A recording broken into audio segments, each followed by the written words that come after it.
সুপ্রভাত, নমস্কার। প্রমিলা মুখার্জি ব্লগ চ্যানেলে অনেক স্বাগতম। আমি তো রোজকার মতো রান্নাঘরে। তো আজকে তো মেঘলা ওয়েদার, বৃষ্টিটা এখন পড়ছে না কিন্তু প্রচণ্ড মেঘলা দেখতেই পাচ্ছ। আর আমি রান্নাঘর থেকে তোমাদের বাইরের জায়গাটা দেখাচ্ছি। তো আজকে আমি বানাচ্ছি আলু তরকারি, আর শান্তনু বাজার থেকে আজকেও কাতলা মাছ এনেছে। আজকের পিসগুলো একটু বড় আছে। আর ডালটা বানিয়ে ফেললাম।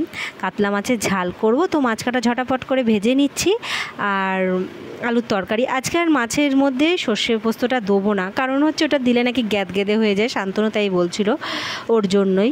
তো যাই হোক, আমি আজকে রান্নাবান্না দিয়ে ব্লগটা শুরু করলাম। কারণ সকালের দিকটা একটু খুব ব্যস্ত ছিলাম। কিসের জন্যে? উঠেই ছেলেকে পড়তে দিয়ে আসা, তারপর নানান কাজ এগুলো ছিল বলে, তো সেগুলো সামলে আমি ভাবলাম একবারই ব্লগটা স্টার্ট করব, যখন রান্নাবান্না দিয়ে করি সেভাবে। তো একটুখানি পেঁয়াজ ফোড়ন দিয়ে ঝালটা করে নিচ্ছি সর্ষে পোস্ত দিয়ে। তো পেঁয়াজটা দিলে পরে কি হয়, খেতেও ভালো লাগে আর একটু গাঢ় টাইপের হয়, এই যা ওর জন্য দেয়া। তো তোমরাও করো, হয়তো এরকমই করো। তো সচরাচর মাছের কালিয়াটাই অনেকে পছন্দ করে, তবে শান্তনু দিন খুব ঝাল ঝাল করছে। তো যাই হোক, ঝালই করছি। সর্ষে পোস্তটা খাওয়া ভালো বলে, সর্দি টর্দিটা কিছুটা কম হয়, উপশম হয় এতে। তো মাছটা আমি দিয়ে দিলাম, ভাজা মাছগুলো ঝটাপট করে দিয়ে দিলাম।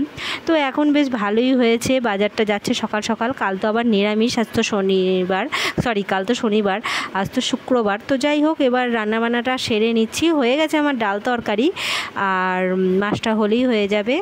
তো এবারে আমি রান্নাবান্না কমপ্লিট করে ঘরে চলে এলাম। খাবারটা ওকে দিয়ে দেবো, দিয়ে পরে আসছি।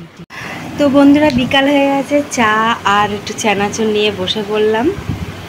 চানাচুর নিয়ে বসে পড়লাম। সেই সকালবেলায় তোমাদের সামনে এসেছিলাম, তারপর আর আসিনি, এমনি আসিনি।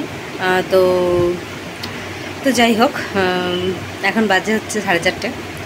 তো ব্লগটাও শেষ করে দেবো। আশা করি আজকের ব্লগটা তোমাদের ভালো লেগেছে, আর সেই আশায় তো ব্লগটা করা। তো যাই হোক, একটু ফালতু বকর করছি। তো ভালো থেকো, সুস্থ থেকো, আনন্দ থেকো। তো নেক্সট ব্লগে আবার দেখা হচ্ছে। টাটা।